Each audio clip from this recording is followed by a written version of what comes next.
আমাদের জাতির স্বাধীনতার ৭৮তম বার্ষিকী উদযাপন করতে। ১৯৪৭ সালের ১৫ই আগস্ট সেই ঐতিহাসিক দিনটি আমাদের স্মৃতিতে চিরকাল অমলিন হয়ে থাকবে।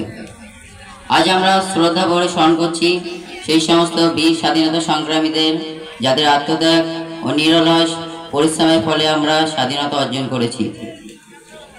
স্বাধীনতার অর্থ শুধু এক টুকরো জমি কিংবা একটি পতাকা নয়।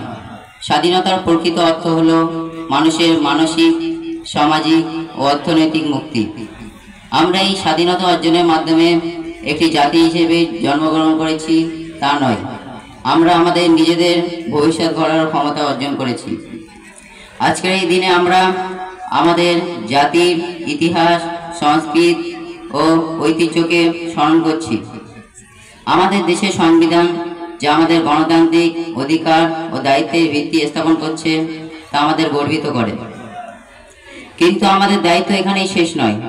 আমাদের লক্ষ্য হওয়া উচিত স্বাধীনতাকে সঠিকভাবে রক্ষা করা এবং ভবিষ্যৎ প্রজন্মের জন্য একটি উন্নততর সমাজ গঠন করা।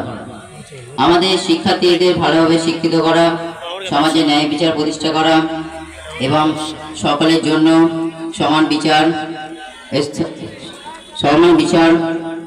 স্থাপন করা।